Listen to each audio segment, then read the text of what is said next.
नमस्कार दोस्तों, एक बार फिर से स्वागत है आप सभी का आपके इस educational platform Ganga Gurukulam career academy में।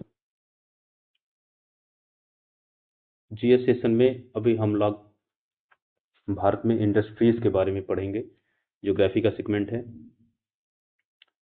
भारत के भूगोल के अंतर्गत परीक्षा वाणी के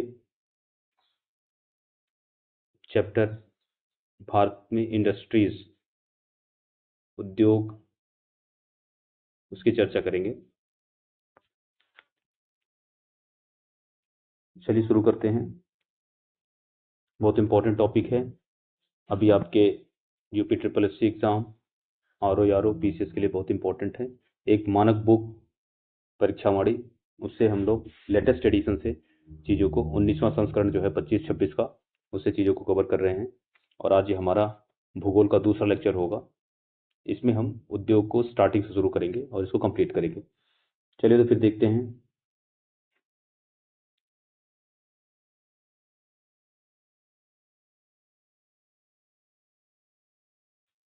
प्राचीन काल में भारत अपने कुटीर उद्योगों, तो ज़्यादा इंपॉर्टेंट क्या है इसमें, कुटीर उद्योग, शिल्प और वाणिज्य, ये जो तीन सेगमेंट थे उसमें भारत बहुत विख्यात था। आप इस बात को समझ सकते हैं कि हड़प्पा युगीन सभ्यता के दौरान ही हम लोग सूती वस्त्र उद्योग का निर्यात और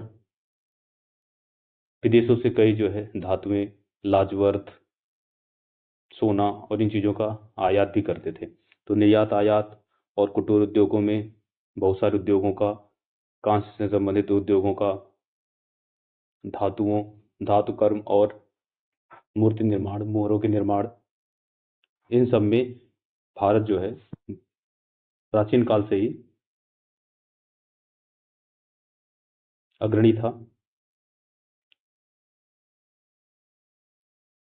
आगे देखते हैं। अब वर्तमान आधुनिक युग में इंडस्ट्रीज की क्या कंडीशन है। आधुनिक औद्योगिक युग में भारत जो है कुटीर तथा घरेलू उद्योग उन्नत थे। भारतीय मलमल, सूती वस्त्र, रेशमी वस्त्र, सूती छपे हुए एवं कलात्मक वस्तुएं आदि की विश्व में बहुत ज़्यादा मांग थी। इंग्लैंड में औद्योगिक क्रांति के पश्चात, अब आप सोचिए कि इंग्लैंड में 1600 के आसपास, जो 17वीं शताब्दी के आसपास जो औद्योगिक क्रांति हुई, उसकी वजह से भारत में जो है परंपरागत हस्तशिल्पों पर कठोर वज्रपात हुआ। क्यों? वहाँ से जो है बने मशीनीकृत प्रोडक्ट भारत में आने लग गए। जितने भी कॉलोनी थी ब्रिटिश की, सब जगह जाने लग गए। और वहाँ की जो लोकल इंडस्ट्रीज थी, जो लघु उद्योग, कुटीर उद्योग थे, जो व्यवसाय में लगे हुए लोग थे, जो मानव श्रम के द्वारा जो है अधिक से अधिक उत्पादन कर रहे थे, उनका जो है बहुत ह्रास हुआ और उनमें जो है उत्पादन में उनकी कमी आई। आगे देखते हैं। ब्रिटिश शासकों की वस्तुओं को आयात करने तथा कच्चे माल को भारत से निर्यात करने को प्रोत्साहित करने वाली नीति ने भारत में, वही जो आपको बताया गया कि भारत से जो है कच्चे माल ले जाते थे कॉलोनीज जो ब्रिटिश हैं, यूरोपियन कंट्रीज हैं, और वहाँ पे अपने यहाँ मशीनीकृत इंडस्ट्रीज के माध्यम से उसका मूल्यवर्धन करके वापस इंडिया में भेजते थे। जैसे यहाँ से नील की खेती करवा के, सूती वस्त्रों का जो है कॉटन की खेती करवा के यहाँ से चीज़ें ले जाते थे, कच्चा माल, और वहाँ से फिर जो है उसको प्रोडक्शन करके वस्त्र और आदि जो है वापस इंडिया में बेचते थे भारी दामों पर।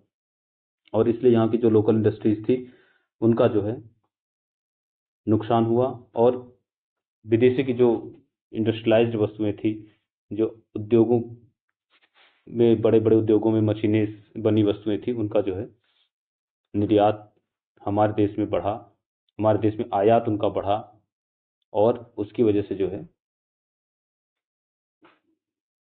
हमारे लोकल जो इंडस्ट्रीज थी, जो कुटीर उद्योग थे, उनमें गिरावट आई, ह्रास आया।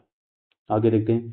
स्वतंत्रता के बाद का स्थिति। स्वतंत्रता के पश्चात देश की औद्योगिक नीति, जो प्रथम औद्योगिक नीति थी, उसकी घोषणा 6 अप्रैल, इस डेट को याद रखिए, बहुत इंपॉर्टेंट है। कई बार जो है एग्जाम में पूछा गया है।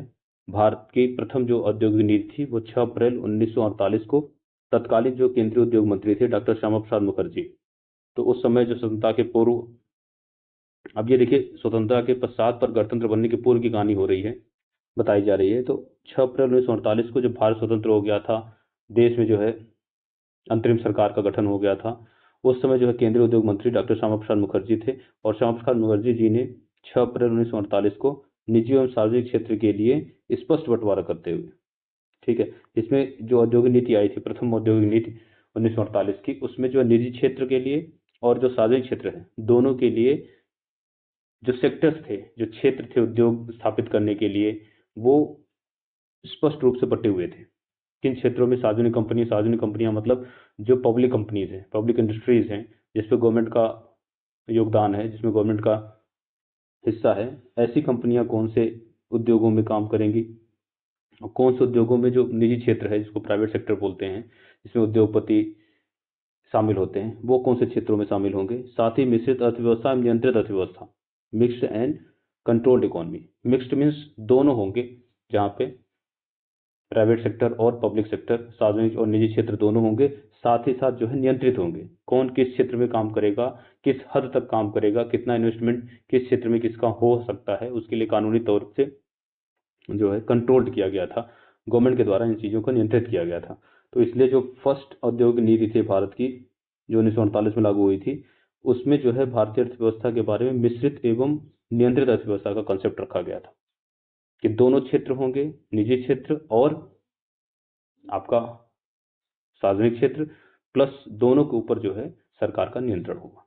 ऐसा नहीं था कि सरकारी क्षेत्र जो है फ्री था, सरकारी क्षेत्रों के लिए भी जो है कम टर्म्स एंड कंडीशन बनाए गए थे, नियम बनाए गए थे, औद्योगिक नीतियों में उनके साथ कानूनी प्रस्ताव रखे गए थे।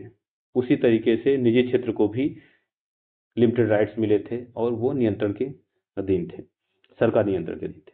आगे देखते हैं, लघु एवं कुटीर उद्योगों के महत्व को कालांतर में विदेशी निवेश प्रतिबंध लगा दिया गया था। अब किस लिए?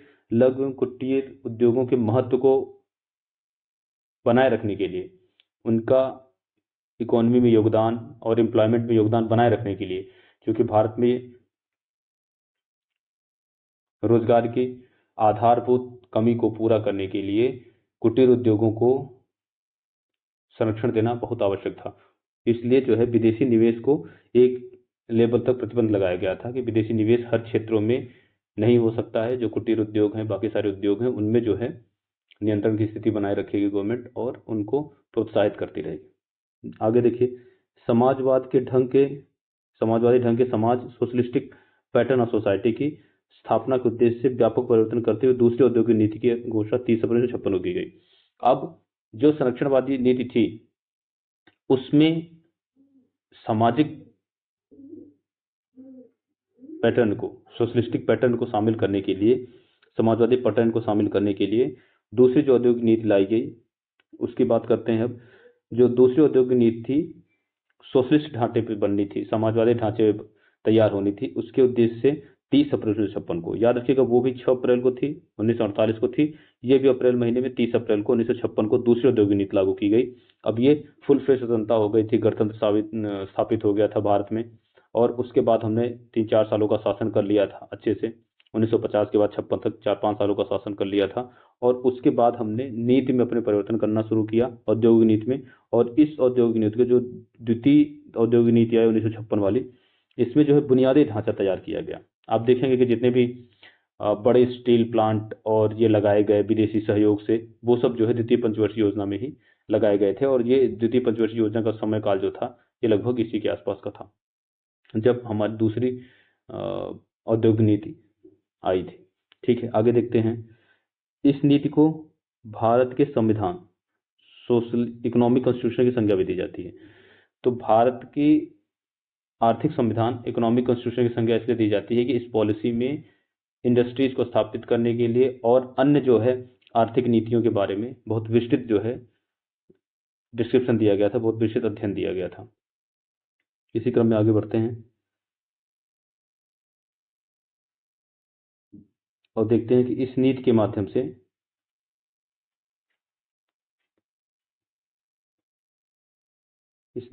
से जो है सार्वजनिक, ठीक है, सार्वजनिक, निजी और संयुक्त क्षेत्रों, पूरे जो इंडस्ट्री है उसको 3 क्षेत्रों में विभाजित किया गया। निजी क्षेत्र, सार्वजनिक क्षेत्र और संयुक्त क्षेत्र। निजी क्षेत्र आपको बता दिया गया, जहां आम नागरिक में से उद्योगपति और कोई व्यक्ति विशेष उत्पादन करता है। दूसरा हो गया सार्वजनिक क्षेत्र। सार्वजनिक क्षेत्र में सरकारी स्वामित्व वाली कंपनियां, सरकारी स्वामित्व वाली कंपनियों की बात जो मैं करता हूं तो उसमें पूर्ण रूप से सरकारी स्वामित्व तो नहीं होता है, कारपोरेशन हो सकता है, निगम हो सकता है, गवर्नमेंट लिमिटेड हो सकता है। तो जो सरकारी स्वामित्व जिसमें 50%, 51% से जिसका ज़्यादा शेयर होता है वही स्वामित्व वाला माना जाता है। तो 51% से ज़्यादा शेयर वाली गवर्नमेंट की जो भी कंपनी या जो भी कारपोरेशन है, निगम है, उनके माध्यम से सार्वजनिक क्षेत्र का निवेश, और उसके बाद दोनों का ऐसे भी क्षेत्र निर्धारित किए गए, ऐसे भी इंडस्ट्री और उद्योग के क्षेत्र निर्धारित किए गए जहां पे दोनों संयुक्त रूप से काम कर सकते हैं। अवशिष्ट उद्योगों को निजी उद्यम के लिए खुला छोड़ दिया गया। जैसे आप अब संविधान के बारे में पढ़ें तो संविधान में 3 प्रकार की सूचियां बना दी गई हैं, संघ सूची, राज्य सूची और समवर्ती सूची। और इन तीनों में संघ सूची में जो कानून बनाने का अधिकार है संसद को है, संघ को है। उसी तरीके से राज्य में जो राज्य के सूची में जो सब्जेक्ट लिखे गए हैं, विषय लिखे गए हैं, उस पर कानून बनाने का अधिकार जो है राज्य के विधानमंडल का है, राज्य का है। और उसी प्रकार जो है संयुक्त बनाई गई है, कंकरेंट लिस्ट बनाई गई है। और जो समवर्ती सूची है, कंकरेंट लिस्ट है, उसमें जो है दोनों संघ को और राज्य को, दोनों को कानून बनाने का प्राविधान है। और अगर विरोधाभास होता है तो संघ जो है, संघ के कानून को ज़्यादा वैल्यू मिलती है, ज़्यादा वरीयता दी जाती है। इसी प्रकार जो है कुछ इसके अलावा भी, इन 3 सूचियों के अलावा भी कुछ विषय बच जाते हैं जो ऐसे को यूनियन लिस्ट में रखा गया है कि जो अवशिष्ट शक्तियां हैं वो यूनियन के पास होंगी संविधान के हिसाब से। और यहाँ जो है सेम तरीके से 1956 की पॉलिसी में इंडस्ट्रीज के लिए अपनाई गई विधान बनाए गए, और उसमें बोला गया कि निजी क्षेत्र, सार्वजनिक क्षेत्र की जो लिस्ट होगी उस पर सार्वजनिक क्षेत्र काम करेगा, जो निजी क्षेत्र के लिए खोले गए सेक्टर्स होंगे, क्षेत्र होंगे, उस पर जो है निजी क्षेत्र काम करेगा। प्लस जो संयुक्त क्षेत्रों के लिए खोले गए चीजें होंगी जिसमें संयुक्त क्षेत्र काम कर सकता है, उसमें संयुक्त क्षेत्र करेगा। इसके अलावा भी अगर कोई और क्षेत्र बाकी रह जाएगा, कोई और इंडस्ट्री बाकी रह जाएगी, जो अवशिष्ट उद्योग होंगे जिनका इन तीनों लिस्ट में नाम नहीं होगा, उन पे जो है निजी क्षेत्रों को छूट दे दिया गया कि उसमें प्राइवेट सेक्टर ही काम करेगा, उसमें गवर्नमेंट सेक्टर का रोल नहीं होगा। ठीक है, आगे इसमें देखते हैं। इसमें अब समय समय पर जो क्या होता गया, पंचवर्षीय योजनाओं के माध्यम से औद्योगिक क्षेत्रों में वृद्धि होती रही, क्योंकि पंचवर्षीय योजनाओं से उनके जो है कमियों को दूर किया जाता रहा, उनको जो है आर्थिक सहायता प्रदान की जा रही थी, और लगातार उनको जो है प्रोत्साहन दिया जा रहा था पॉलिसी के लेवल पे, गवर्नमेंट के लेवल पे, और जो है प्रोसेस के लेवल पे। नई औद्योगिक नीतियों की घोषणा केंद्र सरकार द्वारा की जाती रही, किंतु इनका सबका आधार जो है 1956 का। तो उसके बाद 1956 का जो औद्योगिक नीति है उसके आधार पर कई बार नीतियों में परिवर्तन हुआ, और इंडस्ट्री को, उद्योग को बढ़ावा देने के लिए कई प्रयास किए गए, लेकिन जिनका सबका मेन आधार जो था, बेसिक आधार, वो था 1956 की जो है इंडस्ट्रियल पॉलिसी ही रही थी। अब इस प्रक्रिया में आगे जाके चेंज होता है, हम देखते हैं बाकी किस प्रकार का और कहाँ जाके चेंज होता है। तो इस प्रकार हम देखते हैं कि 24 जुलाई 1991 को औद्योगिक क्षेत्र में उदारीकरण, निजीकरण, वैश्वीकरण, एलपीजी, ठीक है, एलपीजी का मतलब समझ लीजिए लिबराइजेशन, प्राइवेटाइजेशन, ग्लोबलाइजेशन की नीति की घोषणा की गई। तो अब ये वो दौर है जब हमने अपने उद्योगों को पूरे विश्व के वैश्विक आधार पर, वैश्विक लेवल पे हमने अपने इंडस्ट्रीज को, अपने उद्योगों को ओपन किया, और 3 डायमेंशंस में ओपन किया। 3 डायमेंशंस में पहला था लिबरलाइजेशन, हमने अपनी इकोनॉमी को लिबराइज किया, उदार कर, जितने भी कानूनी प्रोसेस थे, जितने भी हर्डल्स थे एक इंडस्ट्री को स्टैब्लिश करने में, उसको जो है प्रोत्साहित करने में, उत्पादन के साधनों का अधिकाधिक प्रयोग करने में जो भी बाधाएं आ रही थी, जो भी बॉटलनेक्स आ रहे थे, जो भी आप समझिए कि सरकारी तंत्र से जितनी भी परेशानियां, बाधाएं और जितने भी प्रोसीजरल इश्यूज थे, उन सबको सॉल्व करने के लिए इकोनॉमी को लिबराइज किया गया। प्रोसेस जो है आसान होंगे, ईजी होंगे, कम भागना पड़ेगा, कम परेशान होना पड़ेगा। लाइसेंसेस की नीति को जो है उदार किया जाएगा, सामान्य बनाया जाएगा, ईजी बनाया जाएगा। उस तरीके की ये सारी पॉलिसीज जो थी वो लिबराइजेशन में आ गई। फिर प्राइवेटाइजेशन, जितना जो गवर्नमेंट का जो रोल है इंडस्ट्रीज में, जो सार्वजनिक क्षेत्र का हिस्सा है, उसको कम किया जाएगा, क्योंकि तब तक देखा गया कि 1948 से भारत के स्वतंत्र होने से लेकर बहुत ज़्यादा फोकस किया गया जो है आपके सार्वजनिक क्षेत्रों में बहुत ज़्यादा फोकस किया गया पब्लिक सेक्टर पे, बहुत बड़े बड़े इंडस्ट्रीज पब्लिक सेक्टर में लगाई गई। वो समय के साथ चलते उनमें रुग्णता आती गई, सिकनेस आती गई, उनका प्रोडक्शन कम होता गया, उनके रिसोर्सेज कम होते गए, उनसे जो उम्मीद थी उतना जो है उनसे प्रॉफिट, उनसे जो है एम्प्लॉयमेंट और ये सब चीज़ें नहीं हो पाई। इकोनॉमी में उनका जो रोल था वो घटता चला गया समय के साथ। तो उस चीज़ को ध्यान में रखते हुए फिर प्राइवेटाइजेशन को मौका दिया गया कि हम जो है प्राइवेटाइजेशन की तरफ ज़्यादा जाएंगे और इंडस्ट्रीज के मैक्सिमम सेक्टर्स को, देश के उद्योग के मैक्सिमम सेक्टर्स को प्राइवेट सेक्टर के लिए खोला जाएगा, जो अति आवश्यक होंगे उनको छोड़कर। साथ ही दूसरी कंडीशन ये बताएंगे कि जैसे हमने अपने इंडस्ट्रीज को, लोकल तंत्र को जो है प्रोटेक्ट करके रखा था, संरक्षण के तौर पर रखा था, अब उसको ओपन किया जाएगा और वैश्विक स्तर पर हम जो है इन्वेस्टमेंट, वैश्विक स्तर पर निवेश को आकर्षित करेंगे और यहाँ पे जो है सेक्टर्स को खोलेंगे, बड़ी बड़ी विदेशी कंपनियां यहाँ पर आकर इन्वेस्टमेंट करेगी। इस कंसेप्ट को जो है ग्लोबलाइजेशन के रूप में देखा गया। तो जो एलपीजी था, डॉक्टर मनमोहन सिंह उस समय वित्त मंत्री हुआ करते थे और उनके नेतृत्व में, अर्थशास्त्री होने के नाते उनके नेतृत्व में उन्होंने अच्छी पॉलिसी डेवलप की और इन तीन चीज़ों को, जिसको भारतीय इकोनॉमी में, जो भारतीय अर्थव्यवस्था में जो पहले से नहीं थी, इंडस्ट्रीज के संदर्भ में, उद्योग और कॉमर्स के संबंध में, उन चीज़ों को यहाँ पर वापस लाया गया मतलब शुरू किया गया। तो ये जो सबसे बड़ी इंपॉर्टेंट और औद्योगिक पॉलिसी थी, 24 जुलाई 1991 को औद्योगिक क्षेत्र में उदारीकरण, निजीकरण और वैश्वीकरण की नीति के रूप माध्यम से लाई गई। आगे देखते हैं। औद्योगिक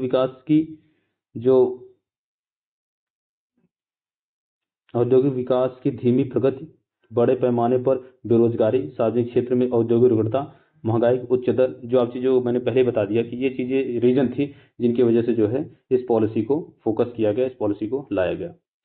ठीक है, अब देख लेते हैं इसमें आगे हम पंचवर्षीय योजनाओं में जो उद्योग का क्या रोल था। पंचवर्षीय योजनाओं में उद्योग क्षेत्र की वृद्धि दर प्रतिशत में। अब देखते हैं हम, ये क्रम और योजनावधि दिया गया है, साथ ही हम इसमें औद्योगिक क्षेत्र के विकास पे चर्चा करेंगे। तो पहले जो योजना थी 5 ईयर प्लान, पंचवर्षीय योजना थी, उसमें जो है इंडस्ट्री क्षेत्र का 5.4% जो है वृद्धि हुई। दूसरी पंचवर्षीय योजना में 5.9% वृद्धि हुई। तीसरी पंचवर्षीय योजना में जो है 6.28 जो है वृद्धि हुई। तीसरी पंचवर्षीय योजना में जो ग्रोथ था, ठीक है, अब ये वार्षिक योजनाएं थी क्योंकि 3 पंचवर्षीय योजना कंटिन्यू चलने के बाद चौथी पंचवर्षीय योजना को एक साल के रूप में 3 बार चलाया गया था। 3 साल की जो है एक वर्षीय योजना चलाई गई थी, तीन वार्षिक योजनाएं चलाई गई थी एक साल के लिए। तो उसमें जो लक्ष्य हमने अचीव किया था उद्योगों में ग्रोथ का, वृद्धि का, वो 1.4%। चौथी पंचवर्षीय योजना में हमने 4.91%। पांचवी पंचवर्षीय योजना में 6.55%। औद्योगिक क्षेत्र का वृद्धि बता रहा है, ये भारत की अर्थव्यवस्था की वृद्धि नहीं बता रहे हैं, टोटल जो है हम जीडीपी की वृद्धि दर नहीं बता रहे हैं, ये सिर्फ जो है उद्योग क्षेत्रों में उस समय कितनी वृद्धि दर जो है प्राप्त की गई, अचीव की गई, उसकी चर्चा हो रही है। छठवीं पंचवर्षीय योजना में हमने 5.32% वृद्धि दर उद्योग क्षेत्रों में, इंडस्ट्रीज के क्षेत्रों में हासिल की। सातवीं पंचवर्षीय योजना में 6.77%। और 2 वार्षिक योजनाएं जो चलाई गई उस समय देश की हालत, आर्थिक स्थिति बहुत खराब थी, तो उसमें सब 0.1% जो है उद्योगों में वृद्धि दर हासिल की गई थी, जो बहुत कम है और संतोषजनक स्थिति नहीं थी। बाद में फिर 8वीं पंचवर्षीय योजना में हमने जबरदस्त विकास किया इंडस्ट्रीज के क्षेत्र में और 7.858% की तरफ से ग्रोथ हुई। 9वीं पंचवर्षीय योजना में फिर से चीज़ें डाउन हो गई, 4.29%। 10वीं पंचवर्षीय योजना में फिर से इंडस्ट्रीज पर बहुत ज़्यादा फोकस किया गया और 9.4%, जो अब तक की सबसे हाईएस्ट ग्रोथ रेट थी, वो 10वीं पंचवर्षीय योजना में इंडस्ट्री के क्षेत्र में प्राप्त की गई, 9.4%। ये वही काल था जब एलपीजी का प्रभाव दिखने लग गया था, ग्लोबलाइजेशन और इन सब का जो है प्रभाव दिखने लग गया था। 11वीं पंचवर्षीय योजना में 7.2% की तरफ से औद्योगिक नीति में, औद्योगिक में क्षेत्रों में विकास हुआ था। और फिर 12वीं पंचवर्षीय योजना में 8.1% की दर से औद्योगिक क्षेत्रों में विकास हासिल किया गया था। अब आपको पता है कि 12वीं पंचवर्षीय योजना पूरा नहीं हो पाई थी, उसके बीच में ही जो है इसको समाप्त कर दिया गया था और नीति आयोग ने अलग तरीके की पॉलिसीज बनाकर देश में आर्थिक विकास को शुरू किया था। एक और थोड़ा सा टॉपिक इसमें देख लेते हैं, फिर इसको नेक्स्ट सेशन के लिए रखते हैं। अब आगे देखते हैं जितना हमने ग्रोथ के बारे में देख लिया, इंडस्ट्रीज में किस तरीके से ग्रोथ अचीव किया गया। आगे देखते हैं, विदेशी मुद्रा विनिमय के संकट के परिप्रेक्ष्य में औद्योगिक नीति में यह क्रांतिकारी होता। तो उस समय जो 1991 का दौर था, 90s का दौर था, अर्ली 90s का, और 20वीं शताब्दी का जो उत्तरार्ध चल रहा था, उस समय जो है भारत में मुद्रा संकट, पूरे वैश्विक स्तर पर मुद्रा संकट की दिक्कतें थी, और भारत में भी उसका बहुत ज़्यादा प्रभाव था। विदेशी मुद्रा का जो संकट था, विनिमय जो है, विदेशी मुद्रा का दाम बढ़ता जा रहा था, भारत की करेंसी की वैल्यू घटती जा रही थी। उस कंडीशन में ये जो औद्योगिक नीति थी उसमें बहुत ज़्यादा फायदा हुआ, क्योंकि हमें विदेशी मुद्रा के रूप में विदेशी निवेश पोर्टफोलियो भारत में आना शुरू हुआ, जिससे हमारे विदेशी मुद्रा भंडार में वृद्धि हुई, रोजगार के अवसर सृजित हुए, इंडस्ट्रीज में डेवलपमेंट हुआ, और उसकी वजह से फिर से हमारी इकोनॉमी जो है रिगेन हुई और हमारी जो परचेजिंग पावर जो है बढ़ी। तो इस तरीके से ये औद्योगिक नीति ने उस समय बहुत आमूल परिवर्तन किए थे। आगे देखते हैं, नई औद्योगिक नीति का मूल उद्देश्य जो था, अधिक प्रतिस्पर्धात्मक घरेलू पर्यावरण बनाना। सिंपल सी बात है, अभी तक हमने संरक्षणवादी नीति अपनाई थी शुरुआत में, और हमारी इंडस्ट्रीज को हमने पनपने दिया था, बढ़ने दिया था, लेकिन वैश्विक स्तर पे हम इस प्रतिस्पर्धा में पीछे चले गए थे और हमारी क्वालिटी का जो है डेवलपमेंट अच्छे से नहीं हो पाया था। तो उसके उद्देश्य को ध्यान में रखते हुए नई औद्योगिक नीति ने जो मुख्य उद्देश्य रखा गया था कि ग्लोबलाइजेशन, प्राइवेटाइजेशन और आपके इन सारी पॉलिसीज को, एलपीजी के पॉलिसीज को मेन सेंटर में रखा गया कि अत्यधिक प्रतिस्पर्धात्मक प्रवृत्ति बढ़े हमारे उद्योगों में, और प्रतिस्पर्धा बढ़े था उनकी प्रॉफिट और उनकी क्वालिटी में वृद्धि की जा सके। जबकि व्यापार नीति का उद्देश्य अंतर्राष्ट्रीय स्पर्धा में सुधार करना था।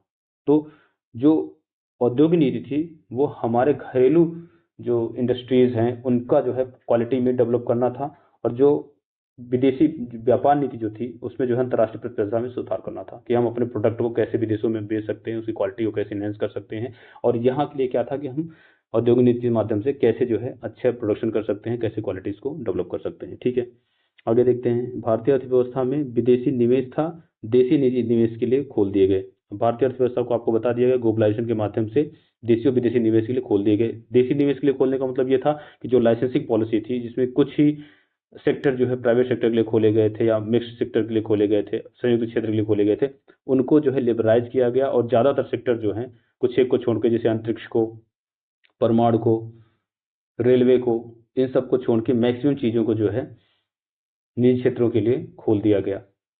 तो निजी क्षेत्रों के लिए आपको यहाँ बोला गया है कि घर था विदेशी, अपने घर था विदेशी और देशी निजी दोनों, मतलब विदेशी निवेश भी आकर्षित किया गया और देश में भी निवेश को आकर्षित करने के लिए सेक्टर्स को ओपन किया गया। जो रिस्ट्रिक्टेड क्षेत्र थे इंडस्ट्रीज के, उनको ओपन किया गया, मतलब लिबराइज किया गया, चीज़ों को उदार किया गया। ठीक है, आगे देखते हैं, औद्योगिक वातावरण में परिवर्तन पूर्ववर्ती सोवियत संघ के विघटन और राजकीय पूंजीवाद के ध्वस्त होने के बाद आया। तो ये परिवर्तन औद्योगिक क्षेत्र में, औद्योगिक वातावरण कहाँ से आ रहे हैं? जब रसिया जो समाजवाद का पूरक था, उसके पहले जब ये सोवियत यूनियन हुआ करता था तो वो समाजवाद का धुर था। तो उस समय जब डिसइंटीग्रेशन हो गया 1991 में सोवियत संघ का, और अलग अलग रूस देश बन गए, उसमें रूस भी अलग कंट्री बनी सबसे बड़ी, तो जो है वहाँ का समाजवाद थोड़ा सा चरमराया, और उधर जो पूंजीवादी व्यवस्था थी वो आर्थिक मंदी और इन सब दौर से गुजरते हुए वो भी चरमराई, जिसका प्रतिनिधित्व अमेरिका कर रहा था। तो जब दोनों अर्थव्यवस्थाएं ध्वस्त हो गई तब लोगों को लगा कि एक सिंगल समाजवाद से कम्युनिस्ट इकोनॉमी, एक सिंगल जो है आपका कैपिटलिस्ट इकोनॉमी, दोनों जो है स्थायी रूप से नहीं चल सकती हैं, दोनों को मिक्स करके और पॉलिसी के लेवल पे चीज़ों को चलाना पड़ेगा। तब जो है वहाँ से फिर इस तरीके का माहौल बना और औद्योगिक वातावरण में चेंज आए, जो मिक्स्ड इकोनॉमी और इन दोनों का संयोग बन के आगे चला। आगे देखते हैं हम, सुधार की प्रक्रिया निरंतर जारी है। जो उस समय से जो प्रक्रिया शुरू हुई थी 1991 के दशक से, वो अभी भी कंटिन्यू चल रही है। इस संदर्भ में गेटवे जो इकोनॉमिस्ट थे, एक अर्थशास्त्री थे, उन्होंने क्या कहा है उसको देख लेते हैं। विश्व एक मिश्रित अर्थव्यवस्था की ओर बढ़ रहा है। वही बात जो पहले कहा गया, जब समाजवादी व्यवस्था और जब पूंजीवादी अर्थव्यवस्था दोनों जो है सक्सेस नहीं हो पाई, ध्वस्त हो गई, तब जो है विश्व दोनों को मिलाकर मिश्रित अर्थव्यवस्था की तरफ बढ़ने लग गया। चाहे वो अमेरिका हो चाहे रसिया हो, दोनों ने फिर अपनी पॉलिसीज को ज़्यादा जो है उदार करके दोनों सेक्टर्स को साथ में लेके चलना शुरू किया। अब वास्तव में दोनों सेक्टर एक दूसरे के पूरक हैं, जहां एक और सार्वजनिक क्षेत्र आपके रोजगार उत्पादन, गरीबी निवारण, राष्ट्रीय आय के जो है समान वितरण पर ध्यान देता है, वहीं दूसरी ओर जो है पूंजीवाद, विकास, नई क्रांतियों को, नए उद्योग की व्यवस्थाओं को, नई टेक्नोलॉजी को लाने का और सेविंग्स को बढ़ाने का, नए जो है क्षेत्रों में निवेश करने का मौका देता है। ठीक है, तो इस प्रकार आगे देखते हैं बाजार तथा राज्य दोनों की भूमिका। ठीक है, विश्व एक मिश्रित अर्थव्यवस्था की ओर बढ़ा है, जिसमें बाजार था राज्य दोनों बताया गया। सीधे बाजार मतलब जो हो गया निजी क्षेत्र और राज्य मतलब हो गया सार्वजनिक क्षेत्र, दोनों की भूमिका है। और हम नियंत्रणकारी सिद्धांत के युग से व्यवहारवादी युग की ओर बढ़ रहे हैं। तो उन्होंने बोला कि हम नियंत्रणकारी जो हमारी नीतियां थी उनको चेंज करके हम व्यवहारवादी, जो रियल लाइफ में चीज़ें चल रही हैं, जो रियल जीवन में चल रही हैं, जो रियल इकोनॉमी के क्षेत्र में चीज़ें दिख रही हैं, चल रही हैं, उस पर जो है फोकस कर रहे हैं। और सही बात थी, इसके पहले हम सिद्धांतिक रूप से आगे बढ़ रहे थे अपना अपना सिद्धांत लेकर, लेकिन फिर ये बताया गया कि हम जो है इन चीज़ों को फोकस कर रहे हैं। और वो वैश्विक पटल पे हो रहा था, कोई एक देश नहीं कर रहा था, बड़े बड़े देश भी कर रहे थे, जबकि भारत में वो चीज़ें शुरू से चल रही थी। लेकिन बाकी देश जो है कैपिटलिस्ट जो थे, सोशलिस्ट जो थे, उन्होंने इस बात को बाद में समझा और इस चीज़ को बाद में अपनाया। हालांकि उनके पास समुचित जो है व्यवस्था थी इन चीज़ों को अपना पाने की। इंडिया जो है शुरू से चल रहा था, पर उसी व्यवस्था के हिसाब से चल रहा था, पर हमारे पास रिसोर्सेज कमी थी और हम रिसोर्सेज को डेवलप कर रहे थे। अब इसमें एक चीज़ और देख लेते हैं कि जीवीए के अकॉर्डिंग जो ग्रॉस वैल्यू एडेड है उसके हिसाब से स्थिर मूल्य पे क्या योगदान रहा है उद्योग का भारतीय अर्थव्यवस्था में। तो ये देखते हैं, जो आधार वर्ष 2011-12 के हिसाब से देखते हैं तो 2020-21 में 30.8% जो है उद्योग क्षेत्र का योगदान था। ये ग्रॉस वैल्यू एडेड के रूप में है और ये स्थिर मूल्यों पर है। ठीक है, और आधार वर्ष इसका 2011-12 है। और 2021-22 में 31.6% योगदान था, 2022-23 में 30.2% योगदान था और 2023-24 में 30.9% था। तो कुल मिला के आप देखेंगे 30-31 के आसपास ही ये चल रहा है। और ये जो आपका सोर्स है वो आर्थिक समीक्षा 2023-24 का डेटा है, उसके आंकड़ों के हिसाब से है। तो आप देखेंगे कि जो उद्योग क्षेत्र में जो वृद्धि हो रही है 2010-11-12 के डेटा के अकॉर्डिंग, आधार वर्ष के अकॉर्डिंग, वो जो है 30 और 31 के आसपास ही चल रही है। तो 30% जो हमारा उद्योगों में वृद्धि वर्तमान में चल रही है। तो इस प्रकार आज हमने भारत में उद्योगों के सेगमेंट का पहला जो है सेगमेंट देखा।